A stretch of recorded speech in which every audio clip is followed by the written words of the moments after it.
안녕하세요, 이상훈입니다. 이번 시간에는 HPLC에서 사용되는 인터널 스탠다드, 내부 표준품이라고 그러죠. 인터널 스탠다드에 대해서 한번 알아보도록 하겠습니다. 보통 우리가 말하는 표준품이다 라고 했으면은 그거는 이제 익스터널 스탠다드를 얘기를 하는 것이죠. 소위 외부 표준품이라고 얘기를 하거나 혹은 그냥 줄여서 표준품이라고 얘기를 하는데, 익스터널 스탠다드는 우리가 정량을 하기 위한 목적이죠. 그래서 우리가 분석하려고 하는 분석 대상 물질과 동일하거나 아니면 염 형태만, 솔트 폼만 다른 그런 물질인데, 그 함량이나 순도에 대한 품질 보증이 되어 있는 물질을 말하는 거죠. 그래서 그것들과 우리가 분석하려고 하는 샘플에 의한 검액을 서로 비교를 해서 정량을 하기 위한 목적으로 사용하는 것이 익스터널 스탠다드고요.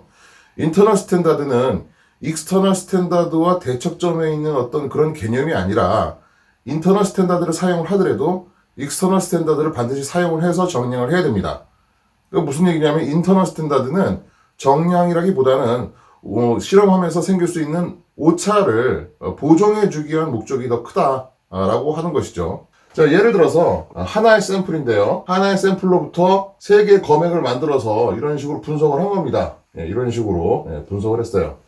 자, 분석을 했더니 하나의 샘플로 만든 각각의 검액임에도 불구하고 분석 대상 물질의 피크는 면적이 서로 다르게 나오는 걸 우리가 알 수가 있습니다. 원인은 뭐라고 우리가 볼 수 있을까요? 원인은 뭔지 모르겠지만 일단은 기기 안으로 주입되는 분석 대상 물질의 양은 분명히 다르다라고 우리가 생각할 수가 있는 것이죠. 자, 그러면 그렇게 될 수 있는 원인 중에 하나가 어떤 게 있냐면, 인젝션 볼륨이 차이가 있는 경우, 인젝션 볼륨에 베리어빌리티가 있는 경우, 그런 경우가 있을 수가 있겠죠. 뭐 주입을 하는데 10마이크로리터를 주입하기로 했지만은 뭐 9.8이 주입될 수도 있고요. 아니면은 10마이크로보다 더 많은 양이 주입될 수도 있을 겁니다.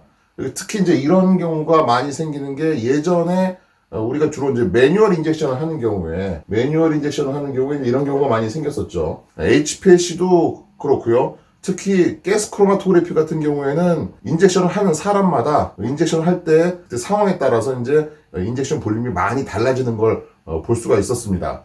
근데 요즘 같은 경우에는 이제 매뉴얼 인젝션 거의 사용하지 않고요. 오토 샘플러를 사용을 해서 이제 기계에서 알아서 자동으로 주입을 시켜주죠. 그래서 오토 샘플러를 사용하다 보니까 웬만하면은 이런 인젝션 볼륨에 따른 변동성이 그렇게 많지가 않다라고 우리가 볼 수가 있는 것이죠. 자, 두 번째 원인으로는 어떤 게 있냐면요. 우리가 어떤 샘플을 분석을 할 때 이제 검액을 만들잖아요. 그러면은 전처리를 우리가 실시를 하게 됩니다. 근데 전처리 방법이 단순하게 뭐 분말로 되어 있는 샘플을 뭐 어떤 용매에다 녹인다든가, 아니면 녹여가지고 단순하게 희석만 한다든가 하는 식으로 간단하지가 않고, 분석 대상 물질, 그러니까 샘플 자체의 매트릭스가 굉장히 복잡해서 우리가 어느 정도의 그 전처리가 좀 필요한 경우, 그러니까 뭐 추출이라든지 농축이라든지 뭐 이런 조작들이 좀 필요한 경우에 인젝션 베리어빌리티가 생길 수가 있는 것이죠. 그래서 인젝션을 할 때 변동성이 있을 수가 있고요. 두 번째는 전처리를 할 때 그런 변동성이 생길 수가 있다는 얘기죠. 그래서 애널라이트 리커버리 베리어빌리티죠. 언제 그러냐면은 샘플 전처리 중에. 세 번째 같은 경우는 이제 어떤 경우가 있을 수 있습니까? 이 검체 자체가 호모지니어스하지 않은 경우에도 마찬가지로 이렇게 결국 이런 결과가 나올 수가 있죠. 그래서 호모지니어스하지 않은 경우, 그러니까 균일하지 않은 거죠. 자, 그래서 요런 이제 경우에 이렇게, 물론 뭐 이거보다 뭐 따로 또 원인도 있을 수가 있겠습니다만은, 일단은 이제 뭐 한 요 정도만 우리가 생각을 했을 때, 세 번째 같은 경우는 이제 완전히 믹싱을 해서 이제 블렌딩을 뭐 완전히 한다든가 하는 방법을 이제 쓸 수밖에 없는 거고요. 3번을 제외한 1번과 2번 같은 경우는 우리가 보정할 수 있는 방법이 있더라라는 얘기죠. 변동성을 인터널 스탠다드를 가지고 이제 보정을 할 수가 있다라는 겁니다. 내부 표준 물질을, 그러니까 전처리하기 전에 샘플 자체에다가 우리가 알고 있는 기지의 양을 집어넣는 겁니다. 집어넣어서 우리가 분석을 하는 거죠.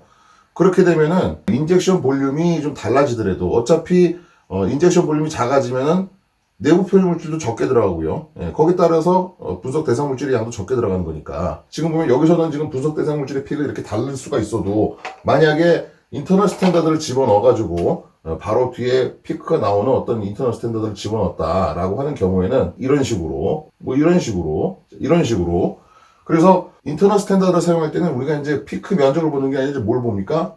인터널 스탠다드의 피크 면적에 대한 분석 대상 물질의 피크 면적, 리스폰스 레이쇼를 보는 겁니다. 여기 지금 보시면 리스폰스 레이쇼가 거의 1대1로 같은 것을 우리가 볼 수가 있고요. 그러면 어떻습니까? 그러면은 같은 양이다라고 우리가 계산이 가능하다 이 얘기죠. 그런 원리로 해서 우리가 인터널 스탠다드를 사용을 하는데요. 자, 인젝션 볼륨에 따른 그러니까 이제 주입을 할 때 인젝션을 할 때 이제 그때의 변동성 같은 경우는 사실 요새는 오토 샘플러를 사용하니까 이것 때문에 우리가 인터널 스탠다드를 사용하는 경우는 없습니다. 그죠?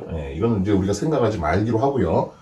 그러면 이제 분석 대상 물질의 회수율이 단계마다 달라지는 경우 그때를 우리가 주로 이제 생각을 해야 되겠죠. 그래서 현대에서는 인터널 스탠다드를 사용할 때가 언제냐면은 검체에 대한 전처리를 할 때 여러 단계로 우리가 거치는 경우. 그러니까 예를 들면 뭐 샘플 매트리스가 복잡한 생체 시료 같은 경우에는 이럴 수 있죠. 예를 들어서 혈장 안에 들어있는 어떤 그 약물의 농도를 분석을 하고 싶다.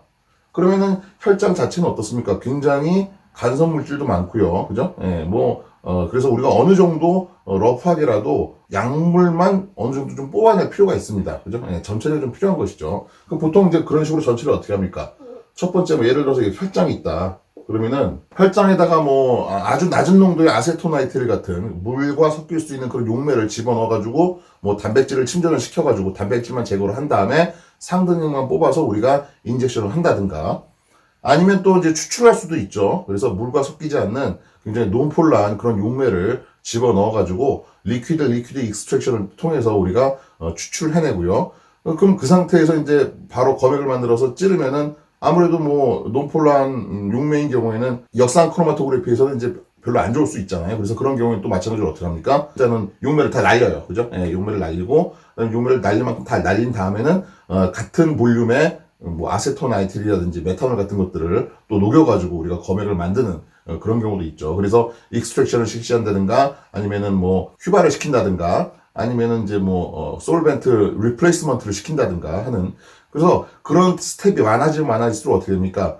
그럴수록 이제 중간중간에 분석 대상 물질에 이제 로스가 생길 수가 있는 거죠. 아니면 뭐 더 농축이 될 수도 있습니다. 그죠? 그래서 그렇게 해서 생기는 어떤 주입량의 변화를 인터널 스탠다드를 가지고 우리가 보정이 가능하다. 자, 그러면은 인터널 스탠다드를 이제 어떤 것들을 사용을 해야 되는가라고 하는 이제 문제가 발생을 할 수가 있죠. 그래서 어떤 걸 쓰는 것이 좋은가? 자, 인터널 스탠다드를 선정할 때 선정 기준을 우리가 좀 생각을 해봐야 되겠습니다. 자, 인터널 스탠다드의 선정 기준에 대해서 한번 쭉 나열을 해봤습니다.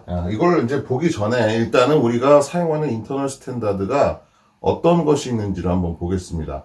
크게 두 가지로 나눌 수가 있는데요. 하나는 분석하려고 하는 분석 대상 물질과 화학적으로 혹은 구조적으로 비슷하게 생긴 거, 아날로그라고 우리가 볼 수가 있죠. 아날로그를 사용하는 경우. 두 번째는요, 같은 구조의 물질인데요. 그 물질을 구성하는 원자 중에 일부가 아이소토프, 동위 원소를 사용하는 겁니다. 같은 물질임에도 불구하고 분자량이 서로 다른 거, 그런 것들을 만들어서 사용하는 경우죠. 아이소토피컬리 레이블드 컴파운드. 이렇게 우리가 볼 수가 있고요. 이걸 우리가 이제 표지 화합물이라고 보통 얘기를 합니다. 이런 얘기죠.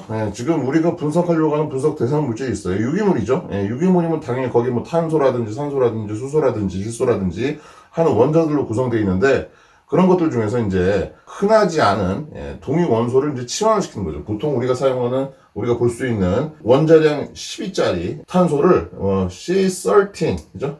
요걸로 바꿔준다든가 아니면은 원자량이 1인 수소를 원자량이 2인 뭐 듀테리움, 그죠? 중수소라든지 원자량이 3인 트리튬, 이런 것들로 바꿔줍니다. 그럼 어떻게 됩니까? 같은 물질이고요. 화학적인 성질도 똑같아요. 크로마토그래피를 실시하면은 리텐션 타임 똑같이 나올 겁니다. 그런데 그런 것들이 매스 스펙트로메트리에서는 서로 다른 분자량을 가진다라는 얘기죠. 그래서 요런 이제 내부 표준품을 사용하는 경우에는 보통 이제 LCMS 경우에 우리가 이제 그런 내부 표준품을 많이 사용을 하죠. 그래서 LCMS 같은 경우는 이제 주로 사용하는 내부 표준 물질이라고 하는 것이 이렇게 표지 화합물을 주로 이제 사용을 하게 되는 것이고요. 그러면 이제 표지 화합물 같은 경우는 뭐 이런 것들로 인해서 사용되는 이제 여러 가지 문제들이 굉장히 적어질 수밖에 없는 거죠. 자, 그래서 보통 이제 이 두 가지로 보통 이제 인터널 스탠다드는 이루어져 있다라고 이제 볼 수가 있는데요. 첫 번째는 샘플에 절대로 있어서는 안 된다. 그죠? 이건 어떻게 보면 논리적으로 당연한 겁니다. 그죠? 왜냐면은 샘플 안에 내부 표준 물질이 들어가 있으면 우리가 내부 표준 물질 거기다 일정량을 첨가를 하더라도 그 안에 얼마가 들어있어야 되는지에 대해서 우리가 뭐 짐작을 할 수가 없잖아요. 그래서 이거는 굉장히 이제 중요한 얘기죠. 표준화물 같은 경우는 어차피 있을 리가 없습니다. 그죠? 예, 그러니까 이제 이거는 뭐, 여기에 대해서는 전혀 문제가 없는데, 요거 같은 경우는 있을 수도 있어요. 이것도 아주 소량이면은, 쓸 수가 있다라고 이제 우리가 보는 거죠. 어느 정도가 되냐면 보통 이제 인터널 스탠다드로 사용되는 물질, 우리가 넣어주는 거, 그죠? 넣어주는 물질에 의해서 나오는 피크 면적보다 한 3, 4% 정도, 더 작으면은, 그죠? 원래 그 안에, 샘플 안에 들어있는 그런 물질이, 내부 표준품과 똑같은 물질이 그 정도 되면은 우리가 사용할 수 있다라고 이제 보통 그렇게 보고 있습니다. 두 번째는요, well resolved라고 지금 돼 있고요. 그러니까 뭐냐면은 selectivity에 관한 거죠. 보통 이제 생체 시료 시험법 밸리데이션 같은 경우에 이제 selectivity는 뭘 말하냐면은 분석 대상 물질과 그 다음에 내부 표준품과, 그죠? 그러니까 외부 표준품, 내부 표준품이 샘플 안에 들어있는 다른 임퓨리티와 전혀 간섭이 없이 제대로 잘 어느 정도의 분리도를 가지고 분리가 되는 거, 혼합물이 혼재 있는 상태에서도 그런 것들이 제대로 측정이 되는 그런 성질을 우리가 selectivity라고 보통 얘기를 합니다. 그래서 selectivity를 가져야 된다. 당연한 거죠. 그 다음에 이제 stable label, 그러니까 뭐냐면은 이것도 마찬가지로 이제 이런 표지 화합물의 경우에 동위원소가 붙어있는 정도가 이제 안정적으로 이제 붙어 있어서 이게 다시 뭐 원래의 화합물로 돌아가지 않아야 된다라는 거죠. 그러니까 unstably labelled라고 하는 게 이제 이런 경우가 있을 수가 있습니다. 예를 들어서 요런 카복실릭 애시드 그룹이 있어요. 그죠? 요런 거. 요런 경우에는 어때요? 요런 것들이 해리됐다가 다시 붙었다가 해리됐다가 붙었다가 이럴 수가 있습니다. 그래서 여기를 갖다가 만약에 무슨 뭐 중수소라든지 삼중수소를 치환을 했다. 이러면은 이건 뭐예요? 표준화합물로서 가치가 떨어지는 거죠. 이런 경우를 이제 얘기를 하는 거죠. 그래서 이런 식으로 이제 표준화합물을 만들면 안 된다라는 거고요. 자, 그다음 세 번째는 뭐냐면은 분석 대상 물질의 바로 뒤에 나오는 것이 웬만하면 좋다는 겁니다. 이거는 이제 무조건 필요 조건이 아니라요. 그죠? 당위성을 말하는 것이 아니라 웬만하면 분석 대상 물질의 픽보다 앞에 나오는 것보다는 인터널 스탠다드 좀 뒤에 나와주는 게 일루션이. 왜냐면은 내부 표준 물질 피크의 리텐션 타임이 정확하게 예상하고 있는 대로 딱 맞아 떨어지면은 그 앞에서 나온 픽들은 어떻다는 얘기예요. 제대로 된 리텐션 타임으로 리텐션이 됐다는 얘기입니다. 그런데 그 뒤에 나오는 것들은 어떻게 됩니까? 기존에 우리가 생각하고 있는 리텐션 타임보다 좀 틀어질 수는 있어요. 그래서 그걸 기준으로 삼기 위해서 이제 이런 말이 나오는 거고요. 이거는 꼭 무조건 그래야 된다라고 하는 건 아니죠. 네 번째로는 안정해야 된다는 얘기죠. 이것도 뭐 당연하죠. 왜냐하면은 인터널 스탠다드를 전처리 하기 전에 샘플에다 집어넣습니다. 그러면은 그 농도를 알고 있는 인터널 스탠다드를 집어넣는데 만약에 전처리 과정 중에서 뭐 분해가 일어난다든가 불안정하다든가 아니면은 크로마토그래피 실험을 하는 중에도 마찬가지로 어떤 뭐 분해가 일어난다든가 하면은 인터널 스탠다드로서의 어떤 작용을 못 하겠죠. 그래서 이것도 이제 그런 얘기고요. 자, 그 다음에 다섯 번째는 웬만하면 퓨어한 것이 좋다. 100% 퓨어할 수는 없어요. 그쵸? 물론 우리가 사용하는 익스터널 스탠다드, 보통 말하는 표준품도 100%짜리는 별로 없죠. 100%짜리 있을 수가 있습니다만은 100%에 가깝게 만들려고 노력을 할 것이고 100%가 안 되더라도 우리는 함량만 정확하면은 우리가 사용을 합니다. 인터널 스탠다드도 마찬가지예요. 어느 정도 좀 불순물이 있어도 되는데 단 불순물이 어때야 된다는 얘기입니까? 불순물이 샘플 안에 있는 다른 분석 대상 물질이나 혹은 다른 임퓨리티와 어떤 간섭을 일으킨다든가 아니면은 코일루션 된다든가 하는 일은 없어야 된다라는 거죠. 특히나 이제 표준화합물 같은 경우에는 그럴 수가 있죠. 우리가 표준화합물을 만들었습니다. 그죠? 예를 들어 뭐 C12를 갖다 C13으로 뭐 시키고 그다음에 뭐 그중에 수소를 갖다가 뭐 듀테리움으로 바꿨어요. 그러면은 요거 하나 바꾸고 요거 하나 바꾸면 어떻게 됩니까? 분자량이 2차이 나겠죠. 그죠? 이게 사실 표준화합물 자체가 굉장히 비싸요. 왜냐하면 그걸 만들기가 만만치 않기 때문이죠. 사실 아이소토프를 가지고 있는 그런 이제 빌딩 블락을 이용해가지고 합성을 해서 보통 만듭니다. 그러면은 굉장히 양도 적게 나오고요. 그 다음에 가격도 굉장히 비싸죠. 양에 비해서. 그러면 그걸 갖다가 100% 표지가 딱 붙어있는 레이블드 된 그런 화합물을 100%짜리 만들 수가 있느냐. 그거는 굉장히 힘들죠. 그럴 수 있다고 하더라도 아마 값이 무지하게 비싸질 겁니다. 그죠? 그래서 반드시 거기에는 이제 임퓨리티로서 레이블이 안 된, 그죠? 레이블이 안 된 그런 원래 분석 대상 물질과 동일한 물질이 있을 수밖에 없습니다. 임퓨리티로서. 근데 그 상태로 만약에 샘플 안에 들어가면 어떻게 됩니까? 분석 대상 물질의 양을 더 높일 수가 있다는 얘기죠. 예, 그래서 그것도 마찬가지로 어느 정도 이하로, 그러니까 그거 같은 경우는 이제 보통 분석 대상 물질의 정량한계, 그죠? 예, 최소 정량한계. 요거의 한 5%, 그죠? 예, 요거의 한 5%보다 적게 들어있어야 된다. 라고 하는 것이 이제 기본적으로. 그러니까 아예 없을 수는 없어요. 그죠? 예, 아예 없을 수는 없는데, 표준화합물 같은 경우도 레이블이 안 된 분석 대상 물질과 똑같은 그런 물질이 만약에 그 안에 소량 들어있으면은, 그때는 분석 대상 물질의 최소 정량 한계의 5%보다 적게 들어있는 것이 좋다. 기준을 가지고 여러분들이 생각을 하시면 될 것 같고요. 자, 그 다음에는 그 디텍터 리스폰스와 이제 컴패터블 해야 된다. 그러니까 뭐냐면은 분석 대상 물질과 지금 그 다음에 그 우리가 분석하려고. 그러니까 이거는 사실 표준화물은 이제 해당이 안 되는 거예요. 그죠? 예, 표준화물은 해당이 안 되는 거고, 보통 애널로그 같은 경우, 예. 그래서 애널로그라고 하는 것이 이제 뭐 화학적인 성질이 비슷해서 그래서 이제 우리가 인터널 스탠다드로 이제 선정을 했는데, 이놈이 분석 대상 물질과 어떤 그 UV 흑광 정도가 굉장히 차이가 많이 난다. 그럼 이제 안 좋겠죠. 예, 그래서, UV 흑광 정도가 좀 비슷하게 나오도록, 하는 것이 좋겠다. 라는 게 바로 이제 6번에 관한 얘기고요. 그 다음에 6번, 7번이 이제 서로 관계가 있습니다. 예, 7번이 뭡니까? 스트럭처가 비슷해야 된다. 그죠? 예, 분석 대상 물질과 스트럭처가 비슷하다는 얘기는 뭐예요?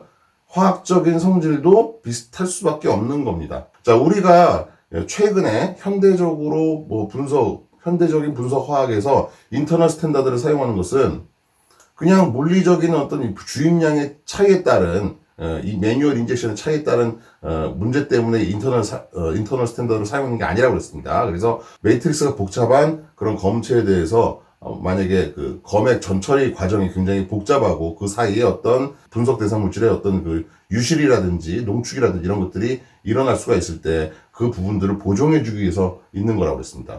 그러면 예를 들어서 인터널 스탠다드를 집어넣는데 만약에 샘플을 추출했습니다. 그러면은 분석 대상 물질은 용매층의 95%가 분배가 되는데 만약에 인터널 스탠다드가 50%밖에 분배가 안 되면 어떻겠습니까? 그러면은 이게 인터널 스탠다드로서 작용을 제대로 못하겠죠. 인터널 스탠다드는 전처리 과정 중에 로스가 일어나던 농축이 일어나던 분석 대상 물질과 비슷한 정도로 그 양이 변해줘야지 우리가 보정으로서 의미가 있는 것이죠. 표준화합물 같은 경우는 별 문제가 없어요. 다만 비싸다라고 하는 문제만 있는 건데 만약에 우리가 크로마토그래피, 그죠? 예, 뭐 GC를 하든 아니면 HPLC를 하든 간에 인터널 스탠다드를 정해서 우리가 사용을 해야겠다라고 했으면은 인터널 스탠다드를 어떤 것으로 선정하는 것이 이제 굉장히 골치가 아플 수가 있습니다. 이걸 잘못 선정하면요. 인터널 스탠다드를 가지고 분석을 안 하니만 못합니다. 그래서 저는 사실 그래요. 전처리 과정이 그닥 복잡하지 않은, 그러니까 생체 시료를 제외한 보통 의약품 같은 경우, 그죠? 예, 그 원료 의약품이 됐건 완제 의약품도 완제 의약품을 이루고 있는 어떤 그 부영제라든지 뭐 이런 것들이 그닥 복잡한 것이 없어요. 그러다 보니까 저는 웬만하면은 제품에 대해서는 인터널 스탠다드를 웬만하면 사용하지 말라고 저는 권고를 하고 있습니다. 또 이렇게 말하면 이제 기존의 시험법이 인터널 스탠다드를 사용하는 건데 과감하게 빼시는 분들도 계신데 그건 안 되죠. 그거는 GMP에 어긋나는 거예요. 그건 오해하시면 안 됩니다. 기존의 SOP로 나와 있는 시험법은 그대로 지키시는 거고요. 새로 시험법을 만든다든가 아니면 시험법을 개선할 때 만약에 인터널 스탠다드는 옛날에 만들어졌던 시험법이라서 그때 당시에는 매뉴얼 인젝션을 하기 때문에 거기에 따른 어떤 보정을 해주기 위해서 인터널 스탠다드를 집어넣었다라고 한다면 과감하게 빼시는 게 좋다는 거죠. 이따가도 말씀드리겠지만은 인터널 스탠다드를 사용한다고 해서 무조건 이게 보정이 되고 정확하다고 볼 수는 없는 거예요. 자, 그 다음에 그 인터널 스탠다드를 좀 어떤 식으로 사용하는가, 그거에 대해서는 좀 말씀을 안 드렸죠. 그래서 보통 HPLC 분석을 하면 이제 두 가지 방법으로 정량을 한다고 그랬습니다. 첫 번째는 뭡니까? 캘리브레이션 플랫, 검량선을 이용하는 거죠. 캘리브레이션 플랫을 작성을 해서 그것으로부터 우리가 미지의 그 샘플의 그 분석 대상 물질의 양을 우리가 알아내는 거죠. 그러니까 어떻게 해요? 농도에 따른 반응, 그죠? 피크 면적을 우리가 보는 거죠. 그래서 익스터널 스탠다드 같은 경우는 만약에 여기 이제 농도다, 그죠? 농도고 분석 대상 물질의 농도를 이제 CA라고 한번 해봅시다. 애널라이트 해서. 자, 그러면 거기에 따라서 이제 뭐가 생깁니까? 리스폰스가 생기겠죠. 그죠? 자, 리스폰스는 피크 면적이라고 이제 제가 말씀드렸습니다. 정량을 한다라고 하는 것은 어떤 농도가 증가할수록 거기에 따른 피크 면적이 직선적으로, 선형적으로 이렇게 증가를 해야 되는 그런 조건을 가지고 있고요. 그런 선형적인 증가를 보이고 있는 이 구간이 바로 이제 우리가 범위가 될 수 있고, 범위 안에서만 우리가 분석을 해야 된다라는 얘기죠. 이제 이게 익스터널 스탠다드를 사용하는 건데요. 인터널 스탠다드를 사용한다는 얘기는 뭐냐면 표준액 혹은 검체에다가 양을 알고 있는 그죠? 기지의 내부 표준 물질을 집어넣는 겁니다. 그러면 피크가 아마 두 개가 생길 거예요. 그죠? 예, 분석 대상 물질에 의한 피크가 있고 그다음에 인터널 스탠다드에 의한 피크가 있을 겁니다. 예, 그러면은 요 피크 면적을 우리가 이제 RA라고 그러고 요 피크 면적을 R 인터널 스탠다드 IS라고 이제 얘기를 하면은 캘리브레이션 할 때는 익스터널 스탠다드로 캘리브레이션 할 때 이런 식으로 하는데 그죠? 인터널 같은 경우는 이제 여기 이게 이제 뭐가 돼요? 분석 대상 물질의 피크 면적을 나타내는 게 아니라 거기에 대한 그죠? 예, 그 놈을 뭘로 나눠요? 인터널 스탠다드의 피크 면적으로 나눈가? 요 값이 바로 세로축의 단위가 될 겁니다. 자, 가로축의 단위는 뭐가 돼요?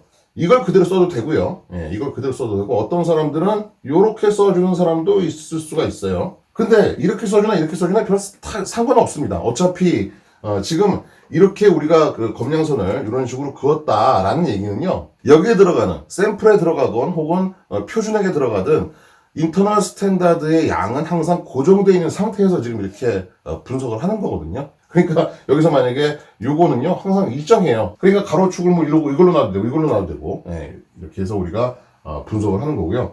그 다음에 이제 비례식을 사용하는 경우는 어때요? 이거는 그냥 식에다가 집어넣어주기만 하면 되죠. 그죠? 그래서 만약에 proportional 포뮬러를 사용하는 경우. 자, 그러면은, 어세이를 우리가 계산을 하면은 어떻게 합니까? 검액에 의한 피크 면적과 표준액에 의한 피크 면적. 그죠? 그걸 우리가 생각을 해서 계산을 하게 되는 것이죠. 그래서 만약에 이를 RA. 그죠? 그 다음에 RS. 표준액에 의한 거. 그 다음에 이제 어떻게 해요? 각각의 농도로 나눠주는 거죠. 그래서 각각의 농도를 뭐 이런 식으로 해서 뭐 표준품의 순도 이런 식으로 해서 하는 경우도 있을 수가 있고요. 그죠? 아니면 이제 요 농도라고 하는 것은 무게를 갖다가 부피로 나눈 것이니까 그래서 바꿔서 우리가 이제 사용하는 경우도 있죠. 그래서 여기다가 이거 대신에 그죠? WS, WA가 되는 거고요. 여기는 VS, VA가 되는 거고요. 그죠? 이렇게 우리가. 그 다음에 여기다 뭐 이제 뭐, 다일루션 팩터를 뭐 곱해주는 경우도 있고, 분자량 보정을 해주는 경우도 있고, 뭐 이제 뭐 이렇게 나가겠죠. 그럼 요런 식에다 이제 뭐만 넣어주면 되는 거예요? 요거를 갖다가 우리가 이제, 신경을 써야 되는 거니까. 그래서 사실은 피크 면적이나 피크 면적의 비율을 여기다 이제 집어넣어야 되는 거죠. 요거 대신에. 그죠? 요거 대신 집어넣어야 되니까.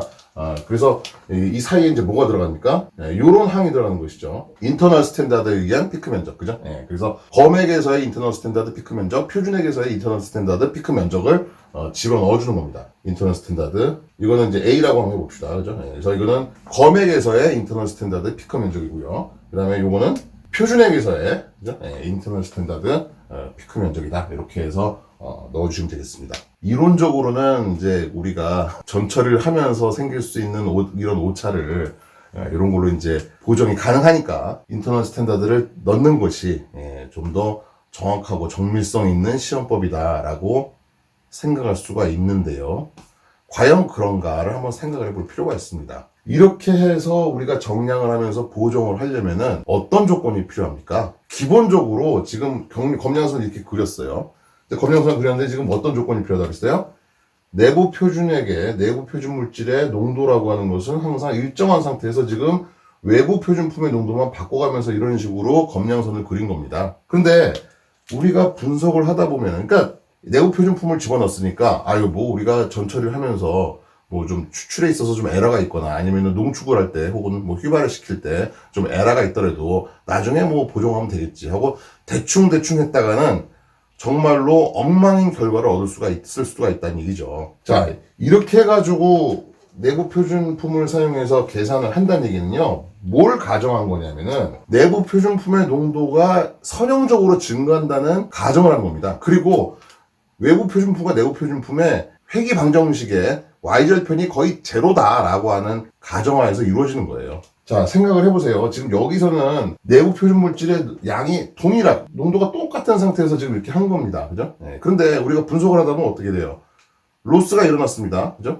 그럼 내부 표준품 피크 면적이 줄겠죠. 그럼 예를 들어서 이 검량선은 내부 표준 물질이 농도가 예를 들어서 0.1mg per ml 농도일 때 그때 외부 표준품의 농도를 바꿔가면서 이런 식으로 작성한 것인데 만약에 이 값이 전처리를 하면서 0.07mg per ml로 떨어졌어요. 그럼 그때도 마찬가지로 똑같이 이런 결과를 나타낼 수 있을까요? 그건 아니에요. 이 농도가 바뀌잖아요. 그럼 이제 이 직선이 기울기가 바뀔 수도 있고요. Y절편이 바뀔 수도 있고요. 그럼 우리가 알 수가 없어요. 다만 확실한 거는 이거랑 똑같진 않다는 거예요. 자, 똑같으려면 어때야 돼요? 어떤 조건이 필요해요? 예를 들어서 우리가 이런 거 생각해 봅시다.